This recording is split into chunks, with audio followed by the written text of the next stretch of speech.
It's really hard to predict the future of the space, so I try to avoid it if I can. I think the trade-offs for like the number of layer twos is, do you care more about like liquidity and network effects, or do you care more about prioritized execution?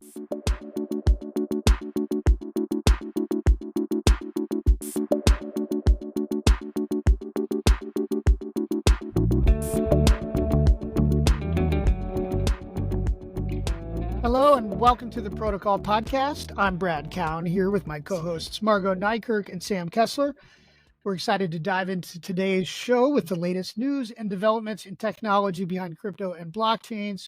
First, please do not forget to subscribe to our weekly newsletter, The Protocol, on CoinDesk.com, and let's dive right into it. We are very lucky today because we've got a big story this week, which is good for journalists.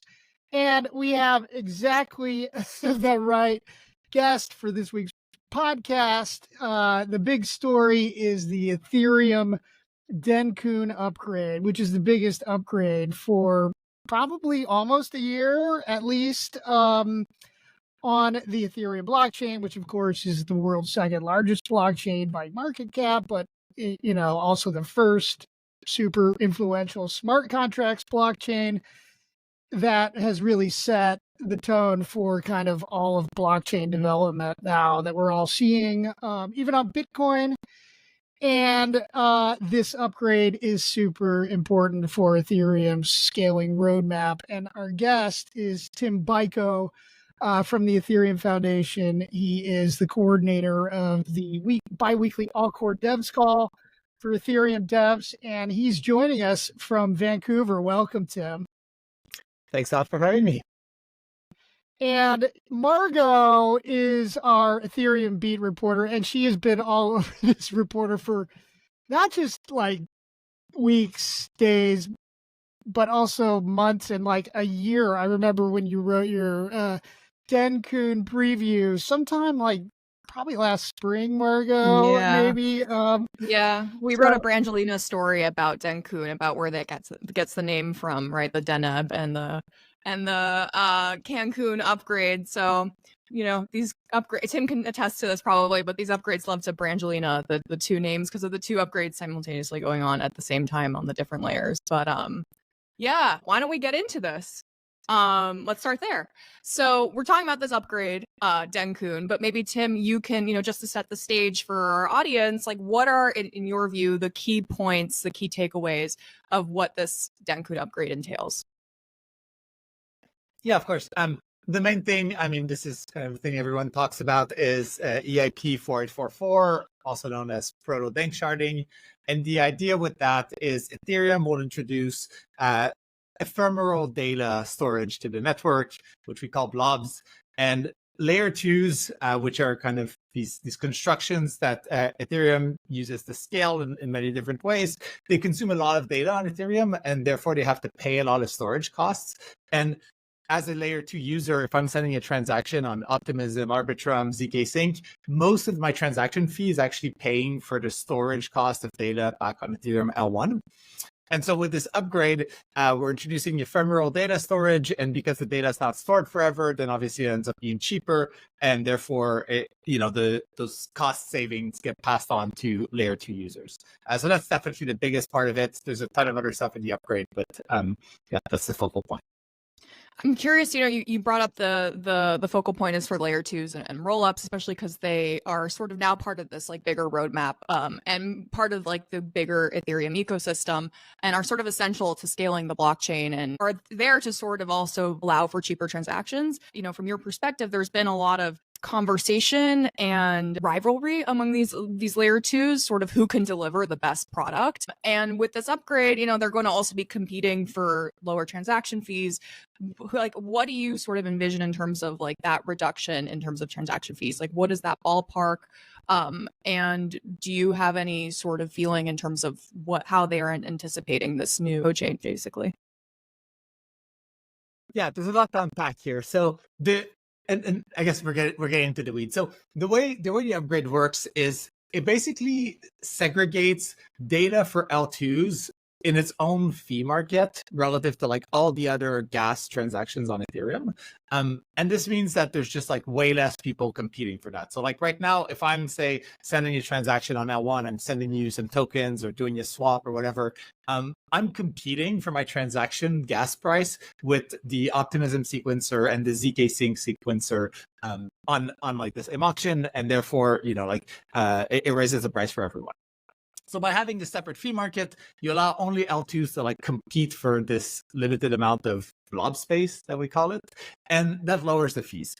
It's really hard to say like exactly how much has this lowered the fees. Is this like 5x, 10x, or whatnot? Because fees are a function of like supply and demand. And so, you know, like sure, you could say like at today's prices and today's usage and like the demand for block space, you know, if all the transactions moved, you'd probably see something more than like a 10x reduction. But then if they all start using blobs, and then more people want to use rollups because they're cheaper, obviously this leads to like prices going back up, but you're serving more people at that, you know, previous price point. So I don't want to make like a specific prediction on like, you know, what the market equilibrium is, but the way to think of it is like, you know, price is a function of supply and demand. We're increasing supply significantly for exactly the type of data that rollups needs, and also type of data that's not pretty useful for any other applications on L1. And the implication there is like, you know, this creates like much more room for them to post their data and therefore lowers the fees. And the other thing that's really important about this update is Ethereum has like much more long-term scaling plans. So we call this proto-dank sharding because it's kind of the first step towards full sharding. And what we've done with this upgrade is we sort of set up all the infrastructure and scaffoldings for rollups to use this. And in the future, when we kind of continue scaling and just have more basically blob space on the network, rollups won't need to do anything to support it. So they'll need to like change things now to move from like this permanent data to this temporary data. But in the future, as we come up with like different scaling mechanisms to add more of this temporary data, rollups will just sort of get those upgrades happening in the background without having to do anything. And I'm glad we're getting into the weeds. I also sort of jumped ahead of all this, but we'll get into that in a second with Sam and Brad. But I wanted to ask one more before I'll turn it over to them. We are speaking to you quite frequently, I feel like on a yearly basis at this point in terms of like the upgrades itself, right? Last year around this time, it was April, we had Chapella. The merge was obviously like the big upgrade that everyone sort of was looking forward to. I guess it's a year and a half. From year to year, it seems like Ethereum sort of goes through like one major big upgrade. Where does Dencun rank in terms of like the most important upgrades to Ethereum compared to these past upgrades in terms of importance? It's a hard question in a way because like the obvious answer, I guess, is right after the merge. I think the merge will probably never do anything as significant, and it's probably good as well. I don't want to do those things every year. But I think, yeah, probably right after the merge. And I guess there's a couple of reasons for this. One is just the amount of like complexity and like sort of de-risking that in a way, knowing that we can ship this whole additional layer of data to Ethereum. And that's a pretty huge milestone. And then I think also the fact, like I was just saying, that it enables a lot of the future scaling is another super valuable property. And then the third bit would be Justin Drake's been talking about this idea of based rollups a ton in the past few months. And base rollups would basically leverage all of this as well. And I think this is another part. We're really laying like valuable infrastructure with this upgrade, even though it's maybe not as like not all visible in the same way that like the merge was, you know, a very distinct shift from proof of work to proof of stake. This time around, you sort of see the tip of the iceberg with like, you know, the small number of blobs we're adding. But most of the work was actually just like the infrastructure to get this in a spot where we can build on it in the future. So this is the first time that Ethereum has kind of taken a swing at sharding. This is proto-dank sharding. It's kind of like this early version of the concept of kind of like adding lanes to the Ethereum highway, right? To increase capacity, to, you know, increase the amount of traffic it can handle in order to reduce fees. This time it's focused on rollups. So we're going to be ideally reducing fees for the rollups that people use, the layer 2s on top of Ethereum, rather than the base Ethereum chain, which is super expensive. So first off, just like orient ourselves, is sharding still on the Ethereum roadmap? Like, are we still going to see fee reductions for the base Ethereum chain? That might be 2 questions, not just one. And then I've got some follow-ups. Again, fee reduction is hard because it's a function of supply and demand. So I tend to think of it as just like, can we increase the supply of block space at like a given level of security? Like obviously there's a bunch of ways you can increase the block space and make the chain less secure. We don't want to do that. So like, yeah, can we increase the block space significantly on L1 without like reducing security? And the main blocker to doing that today is there's a lot of ways you can deal with the history of the state. You can deal with like all these like temporary data for rollups. But the biggest part of Ethereum that we sort of can't reduce down is what we call the state size. So state on Ethereum is everybody's balances, all the contracts, all their code, all their storage. So, think like I own some ETH. So there's somewhere in Ethereum state that says, my address has this amount of ETH and I have an ENS. So there's like an ENS contract somewhere that says, Beiko.eth owns this address and there's a function by which I can buy and sell this token. So all those things, this is not even like the historical balance. It's just like the current view right now.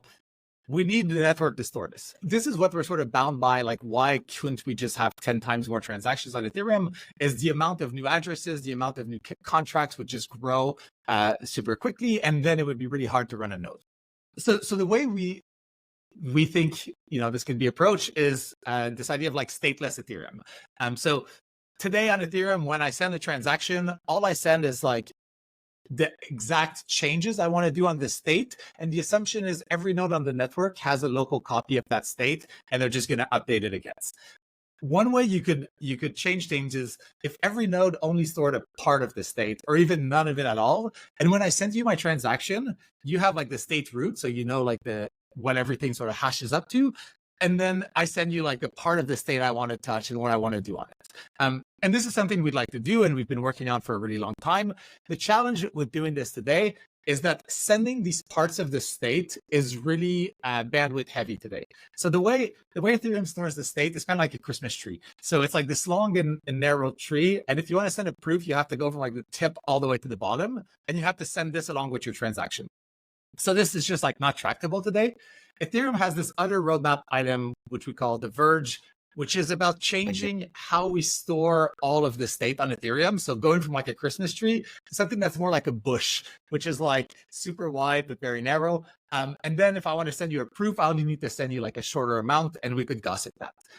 So this is actually the thing we'll be working on, not in the next fork, but the fork after that. We've already started working on it, but it's still going to take some time, so we can probably do another quick fork before this goes live. But this is effectively, I think the only way you can raise the amount of L1 block space without making any compromises is if you're able to provide proofs every time like a transaction is generated. And then if you want people to actually be able to send and verify those proofs, you need them to be lightweight. So we have like this long roadmap of like, okay, we go from the Christmas tree to like the sort of bush. And one of the things actually in this upgrade that enables that is deactivating the self-destruct opcode. So on Ethereum, we have this opcode called self-destruct, which basically deletes a contract. And in our Christmas tree model, it's not the end of the world. You just like find the place in the Christmas tree and you sort of cut off that branch. But when we're going to move to this like bush model, if you wanted to delete a contract because it's spread out across the entire bush, you'd have to search the whole thing. And that's just not doable in like a 12-second block. So in this upgrade, the one that's activating tomorrow, we're deactivating this opcode, which allows us to transition from one tree to another in a couple upgrades. And then once we have this transition, we're able to start building nodes which don't require a full copy of the state. And once we have that up and running, then you can raise the gas limit much more because you're sort of not relying on everybody having a copy. It's a long way of saying like, yes, we care about L1, but it's like a complicated problem. And in the meantime, if there's stuff we can do to help L2 scaling, then that feels like a no-brainer to do. Hey, Tim, I think I've read is it 18 days? Is that how long the blobs Correct. are stored? Yep. And why did you choose that number? Like, I think maybe there's something great question there. Yeah. So the main reason or the main constraint on that number, is the roll-up exit window for optimistic roll-ups. So if you deposit money in an optimistic roll-up, they credit it to you immediately. But if you withdraw your money, the way an optimistic roll-up works is they post your withdrawal back to L1, and they tell people you have 7 days to dispute this. And because they've posted all the data of all the transactions back on L1, if like I thought you had like a fraudulent transaction, I'm able to go to L1, look at all this data, and be like, oh no, actually this withdrawal is invalid because look at this transaction, they made this thing that was illegal. And so I can like dispute that and block your withdrawal. So rollups already have this assumption that if you've made your withdrawal on L1, you've waited 7 days, you're sort of good to go. And that's how they all work today. Zk rollups don't exactly have the same process. It's more a matter of like a couple hours than a couple days. But there's still this idea that like you want to verify the data that's been posted to L1, and you want to be able to retrieve that data on L1. So 18 days is effectively, like 2-3x the like 7-day window. So it's like a comfortable buffer around that. And also because this is like a new upgrade, if something went like really, really wrong in the entire history of Ethereum, like there's probably not anything we haven't fixed in like 2 weeks. So like imagine something goes terribly wrong and we needed the first bit of data before we had like a fix out or something. It would give us enough time to do that. But the real binding constraint is just the roll-up exit window. And Margaux obviously writes all the time about the race between all the L2s and there's the competing technologies of optimistic versus ZK. I'm curious, in your opinion, is this like a technology neutral upgrade, or is this favor one or the other technologies? I'd say it's pretty neutral. Yeah, like there's probably a bunch of ways you can nitpick on both sides. But yeah, in general, it's like both rollups can use the blobs. There's no like, it's not like impossible for ZK rollups to use the blobs or optimistic to use the blobs. Like they can all use them. There's a bunch of work that they had to do to like support them on both sides. Yeah, so I don't think it significantly favors one over the other. This update falls in line with Vitalik's roll-up centric roadmap. The idea, like you were talking about before, of kind of fixing Ethereum's capacity problems, not by necessarily reducing fees for transactions on the base chain, but now, at least in the short term, reducing fees for using these layer 2 rollups, which are really the main platforms that people are using to transact on Ethereum today. But there's like a couple of issues with that I wonder, like, if you can talk to us about that members of the community have raised. So like, I mean, there's several things. First, there's fears that just these rollups might lead to fragmentation of the Ethereum ecosystem, of liquidity, of developers, and so on, to all these other disparate networks.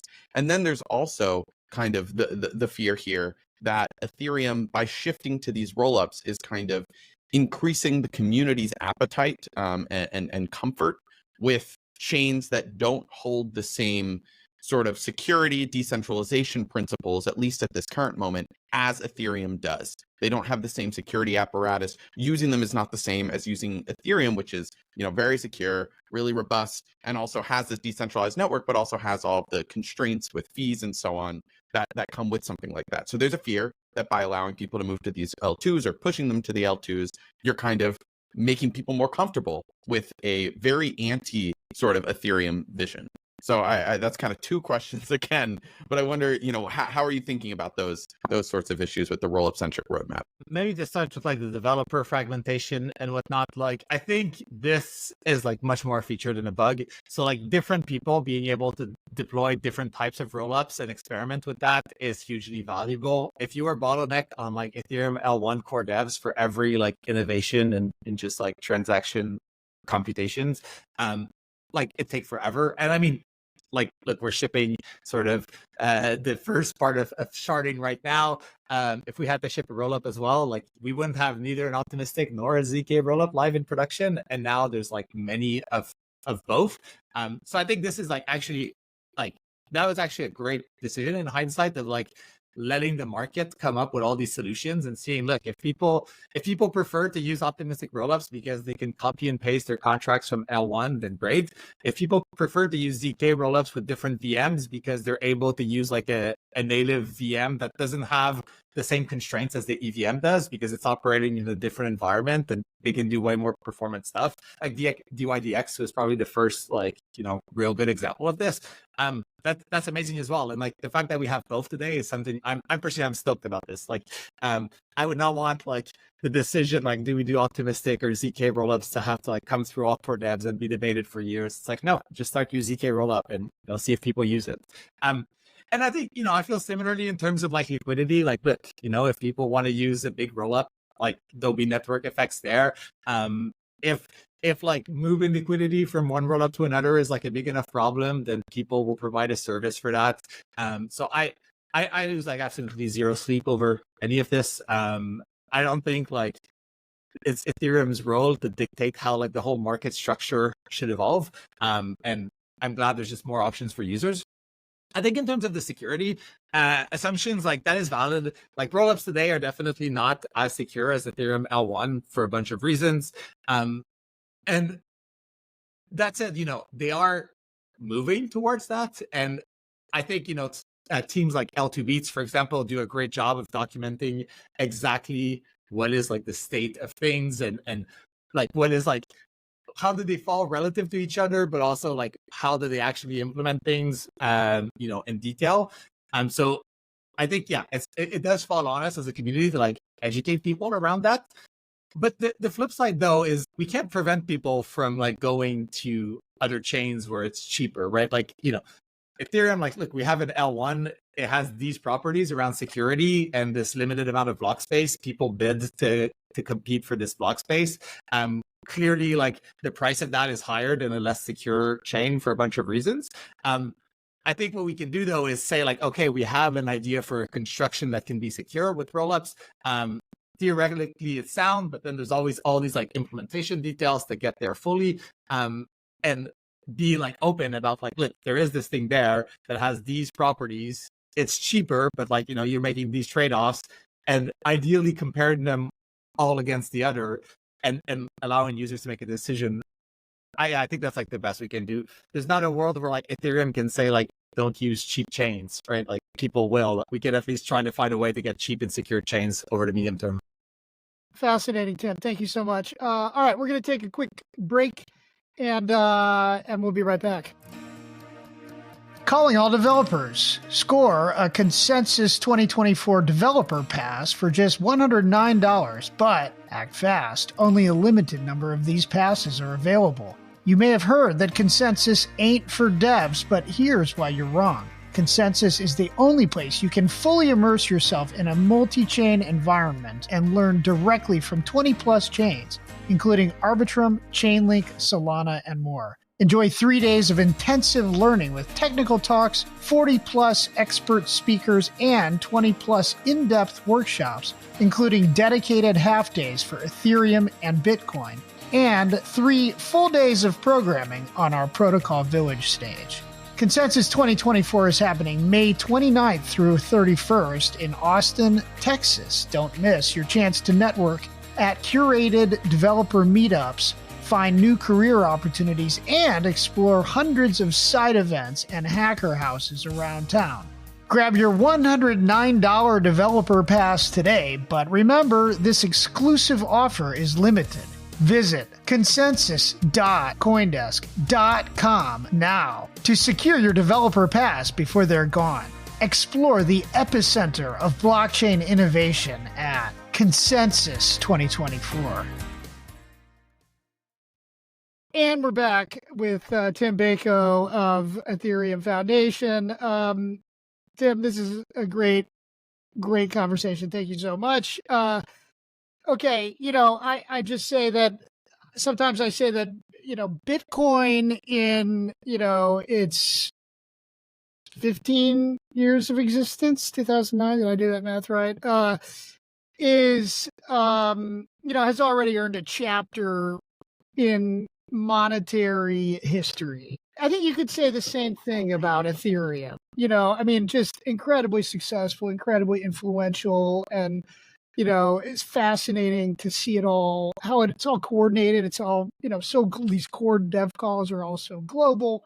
People have talked about how Ethereum is the coordination and the attempt to decentralize more has maybe slowed down the pace of some of these innovations. We're already seeing some of these, the problems with the congestion on Ethereum and the fees. And we've had all these, alternative data availability solutions that have come around and are now basically offering to maybe, I guess, kind of compete with Ethereum's DA. But I'm just curious if you have any thoughts on kind of those bigger trade-offs and what that says about Ethereum's current state of development or adolescence or adulthood or toddle, or where is Ethereum in its growth? Yeah, no, that's a great question. And maybe like the first thing I'll say is we absolutely take a sort of efficiency hit in order to maintain a more open and like permissionless system, right? Like there's no way, like Ethereum, you shouldn't think of it as like a company or something like that. Like obviously if it was just, 20 of us and you get to choose everything, and when there's a disagreement you get to say like, no, the CEO chose X and we're doing X. Yeah, we ship way faster, but we ship like much lower quality stuff. And I think this is the thing that is kind of wild about Ethereum is it's this open protocol to a degree, that like not a lot of chains have, where the Ethereum specification is not even like production software. It's basically just more like an instruction manual, right? Like we agree first and foremost, like what are the rules of this thing? And then we have these 10 different teams that go and they each implement their version. That takes a lot of time, right? But the flip side is you get all of these smart people across these 10 teams who are like extremely opinionated, who, have like different perspectives and whatnot to like argue with each other to get to the best result. And there's just no world in which like one, you could get those 10 teams to work together on the same code base. Like, smart people just disagree on too many things to like all work together smoothly forever. And then two, it's also something where like, we can't really gatekeep. If you want to come tomorrow and start building an Ethereum client, like it's permissionless. You just go, you write the code, and over time you get people to use it. And, it is like an extremely valuable property where it's not like, say, compared to something like, I don't know, like phone manufacturing or like, or hardware manufacturing, you don't have like this lock-in where it's like, okay, you have to like be like an Apple device and like there's no way I could go and make like a tweak to a MacBook or something like that, right? So yeah, this does come at a cost. It comes at the cost of like you have to like make space for this debate to happen. You have more open debates, and there's also less of a forcing function of like making the decision, right? Like I don't get to choose what goes in the hard forks, right? I get to like run the call where people over time, come to consensus on it. But if I show up tomorrow and I'm like, guys, like we've been talking about this too long, we're just going to do X, Y, and Z. Like these people don't have to listen to me. They don't have to like, I'm not their boss or anything like that. I think we've gotten better at like the processes of things. So like, running our open process in like a more efficient way.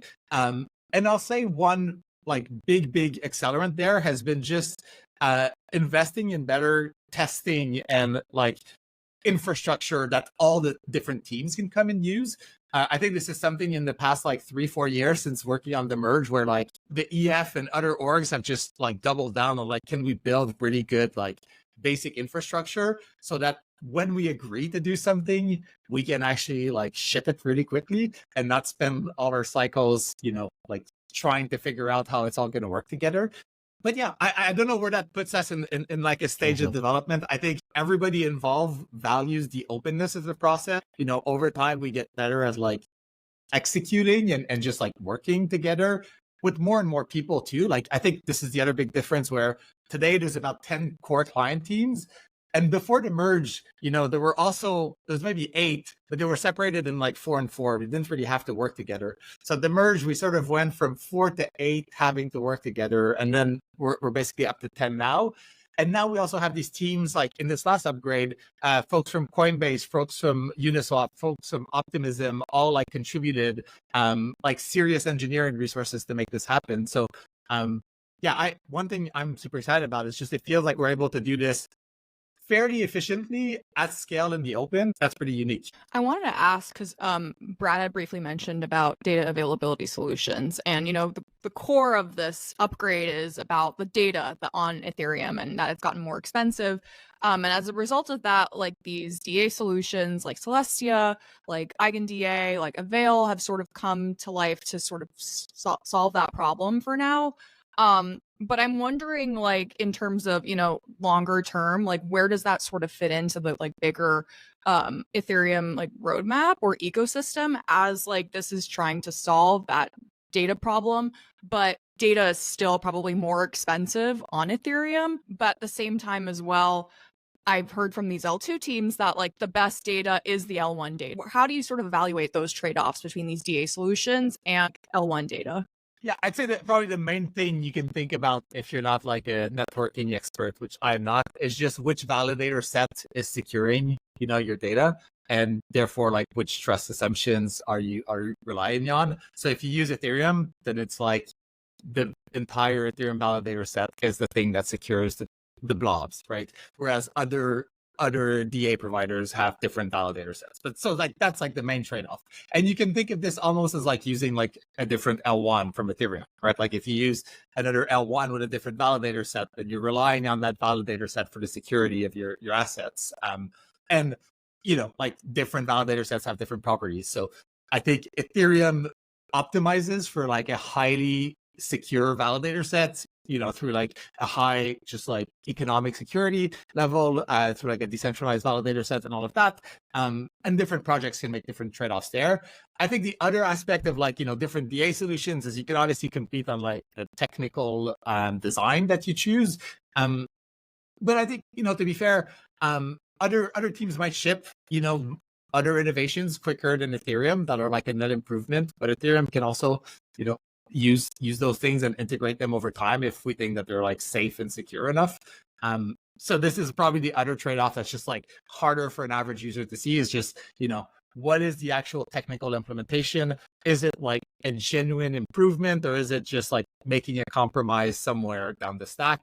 And I think on in Ethereum's case, this is just not something we're willing to do. So we'd rather wait longer, and it's taking longer to ship and potentially being more expensive in the meantime, but shipping something that we know, we're highly confident in when it goes live. You had mentioned this in your last response, in the last question, about like having the research and like the engineering resources from like a Base and an Arbitrum and Optimism sort of contribute to 4844.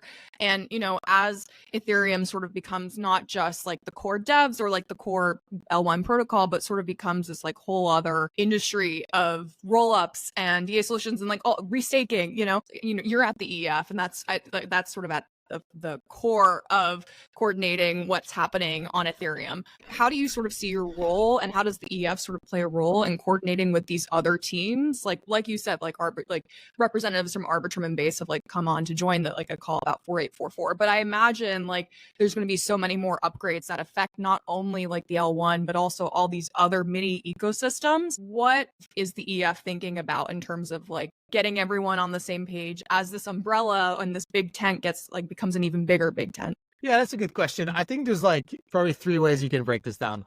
First is like coordinating the L2 ecosystems or the restaking ecosystem. Like, I don't think the EF should be doing that at all, right? Like, Arbitrum can coordinate its ecosystem, Eigenlayer can coordinate its ecosystem. Like, we don't, have or necessarily want to have any say in that. Like, I think again, it's just great to have like different ecosystem behave differently and adopt different things. So that's all up to them.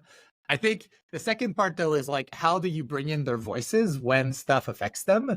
So I think, if we are doing something that's going to affect L2s, that's going to affect restaking, that's going to affect, even just like smart contracts in general. But for example, if I mentioned we're removing self-destruct in this fork, when we did this, me and others at the EF spent time. Like, one, we just hired auditors to tell us which contracts would potentially break and, find out if any, and then reach out to them. But then we're like, okay, the L2s use self-destruct in a way that's like weird and different from L1s. Like, can we get them to actually sanity check this? Or like, are there other like big contracts? And I think like, yeah, because, we end up coordinating a lot of this stuff, like how we coordinate across like all the rollups or all stuff like that. I think this has been like one of the hardest questions, because we definitely don't want the EF to be a bottleneck to that. And it's like finding the sweet spot between like, can you help and like help them all like talk to each other, but not have them depend on you, or like, you know, ask for your permission or something like that. So we've launched an initiative to trial that. It's called Roll Call, where we try and discuss like potential standardization stuff for L2s. And I'd say it's been, you know, it's been all right so far. A couple of things we've had is like L2s use different precompiles, which are like special contracts. On Ethereum, there's like a range of 1,000 addresses for these contracts. We used about like 10 of them, give or take. So we agreed, you know, based on these discussions about the L2s, they want to do a bunch of more special contracts. So we agreed, okay, we're going to give them like half the space. We're like, okay, we have 1,000 addresses reserved, and you can know that like from 500 to 1,000, L1 is never going to deploy anything there. So I think that's like a small example of like, you know, it's not like a huge amount of change, but by L1 teams saying like, you know, this space is yours, it sort of creates more certainty for then L2s to go and debate, okay, what do we actually want to do in those 500 addresses? L1 doesn't have to have an opinion about that. You know, you can sort of do whatever you like. But like, at least, you know, okay, this is like the sort of sandbox where like you can go and run these experiments. So I think for things like that, like it makes sense for you know, the EF and for like just L1 coordination to sort of extend there. But I would never want to see it go to a level where it's like, okay, you have these 500 addresses and we think you should do, you know, X, Y, and Z, and you know, those are the good ones, and you know, these other ones are bad ones. Like L2s should be able to govern that. As we're starting to kind of wrap up here, I wonder if we can kind of look past Dencun towards the next step on Ethereum's roadmap, the next set of updates, Prague and Electra.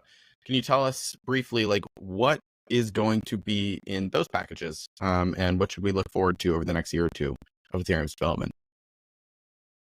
Yeah, so Prague and Electra is going to be a relatively small upgrade. So since the merge, we've sort of gotten into this pattern of doing like one really big fork and then a smaller one, and then just the bigger one coming up, and then Prague will be a smaller one. And the reason for that is it allows us to work on like 2 forks in parallel. So I mentioned all the stuff earlier around vertical trees and that transition. We are working on that, but it's going to take, you know, more than a year. So in the meantime, we have bandwidths to like work on other small wins. And similarly on the consensus layer, they want to keep scaling Ethereum, providing more blob space, basically. And there's a bunch of work on that, but it's also going to take a while. So the idea with Pectra is to try to find other like a bunch of small wins that we can get relatively quickly while we sort of prototype the larger stuff.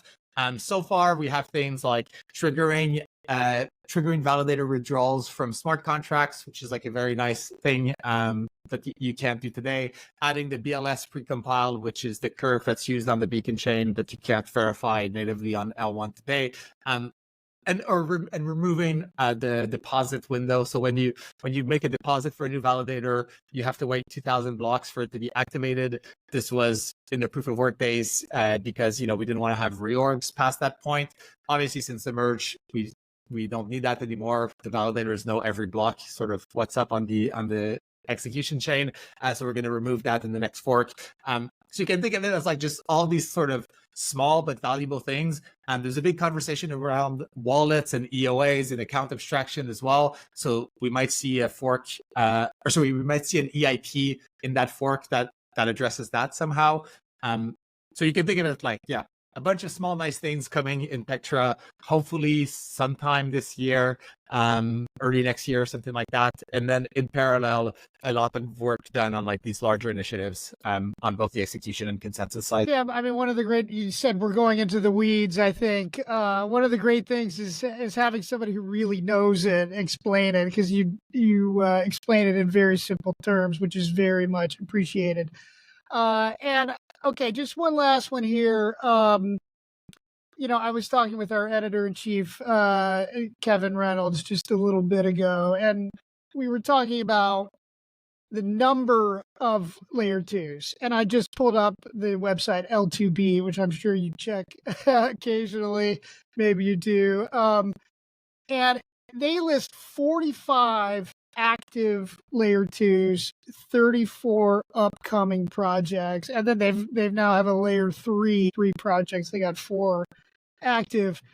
But, I'm just curious, extrapolating out. I mean, we included something in the protocol newsletter that, one person was predicting 10,000 layer 2s by the end of this year. But I'm just curious, as this goes through, what sort of, what's it going to unleash in your view?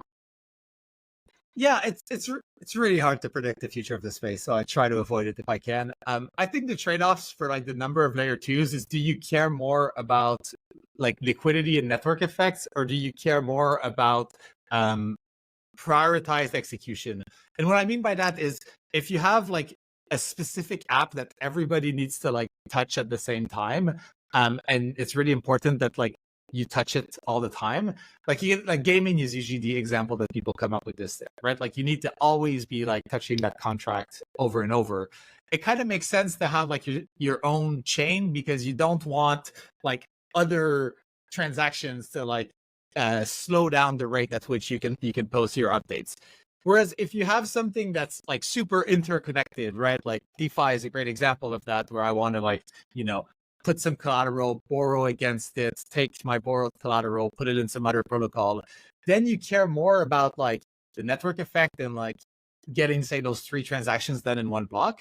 So I wouldn't be surprised that we see something like kind of 2 types of layer 2s. One is like just like effectively similar to L1, where you have, like a big interconnected ecosystem. And then you see like way more specialized chains where people want to go there. They want to do like this one thing super efficiently, super specialized. And maybe it's not just one, right? Maybe it's a handful, but they have like a more narrow use case, and then they optimize everything around that. And then once you're done with that use case, you can bridge back out from like that specialized L2 to like a more generalized one. So medium confidence in this. Again, predicting the future is hard.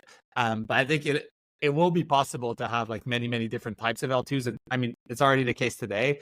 And with the blobs as well, I noticed a bunch of people already working on like sharing blob services. So when you send a transaction with a blob, you need to fill up the full blob.